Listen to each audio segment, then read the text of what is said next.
नमस्ते, मैं आशा डॉट तेज कदम चैनल में आपका स्वागत करते हूँ। आज हम शीतली प्राणायाम के बारे में बात करेंगे। शीतली यानी शीतलता प्रदान करने वाला। इसका अर्थ होता है सहज, सरल, शांत, सात्विकता बढ़ाने वाला, हमारी वृत्तियों को शांत करने वाला, वासनाओं को शांत करने वाला प्राणायाम। कैसे करते हैं? सबसे पहले विधि को जानते हैं।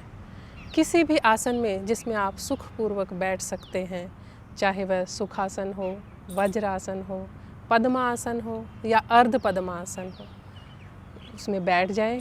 हाथों को अपने घुटनों पर भी रख सकते हैं, ज्ञान मुद्रा भी बना सकते हैं, जो भी आपको सुविधा हो उस तरह से बैठें।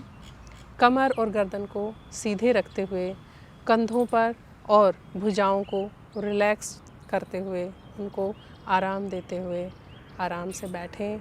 लंबी गहरी सांस लेके अपने चित्त को शांत करें। एक लंबी गहरी सांस लें पहले,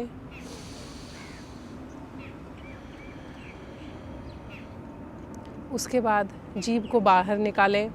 जीभ को बाहर निकालकर उसे दोनों ओर से मोड़कर गोल करना है नली की भांति, और फिर हमें श्वास अंदर खींचना है इस तरह से।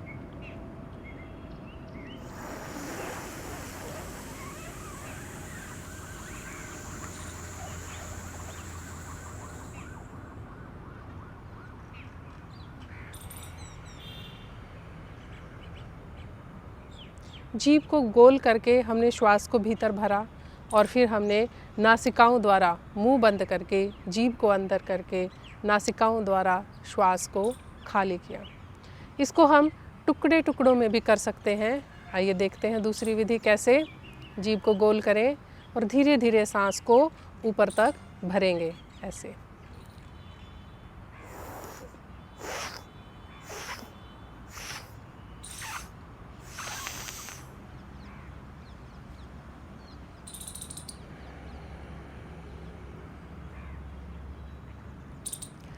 ये हमने शीतली प्राणायाम का अभ्यास किया। जीभ को गोल करके श्वास भीतर भरा और फिर जीभ को अंदर करके मुंह बंद करके नाक से हमने सांस को बाहर निकाला। पूरक और रेचक करते हुए हम शीतली प्राणायाम का अभ्यास करते हैं। कुंभक का अभ्यास भी किया जा सकता है अपनी सामर्थ्य के अनुसार। जब हमने सांस को भीतर भरा तो जालंधर बंद लगा के इस तरह से सांस को अपने सामर्थ्य के अनुसार होल्ड किया जा सकता है, परंतु अपनी फिजिकल फिटनेस को ध्यान में रखते हुए कुंभक का प्रयोग करना चाहिए। हृदय से संबंधित या सांस से संबंधित रोगियों को कुंभक का प्रयोग बिल्कुल नहीं करना चाहिए।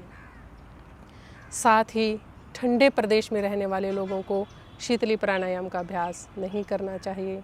शीत ऋतु में इस प्राणायाम का अभ्यास नहीं करना चाहिए। जिनकी कफ वृद्धि की प्रवृत्ति है उन्हें भी शीतली प्राणायाम का अभ्यास नहीं करना चाहिए। टीबी की, अस्थमा की या जोड़ों के दर्द की समस्या वालों को भी इस प्राणायाम का अभ्यास नहीं करना चाहिए। ये हमने सावधानियों की बात की।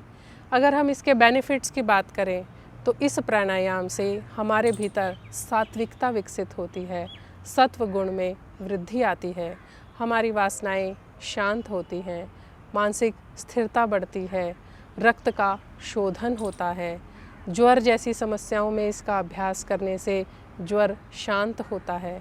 हाई ब्लड प्रेशर में भी इसका अभ्यास करने से बीपी नॉर्मल आ जाता है। इस शीतली प्राणायाम के अभ्यास से भूख, प्यास, आलस्य व तंद्रा जैसी समस्याएं भी दूर होती हैं। प्राचीन समय में हमारे ऋषि मुनि जो तपस्या में लीन रहते थे, वह इसी प्राणायाम के अभ्यास से अपने शरीर को स्वस्थ भी रखते थे। वह इन छोटी मोटी समस्याएं, भूख, प्यास आदि समस्याओं से भी अपने शरीर को कंट्रोल कर पाते थे।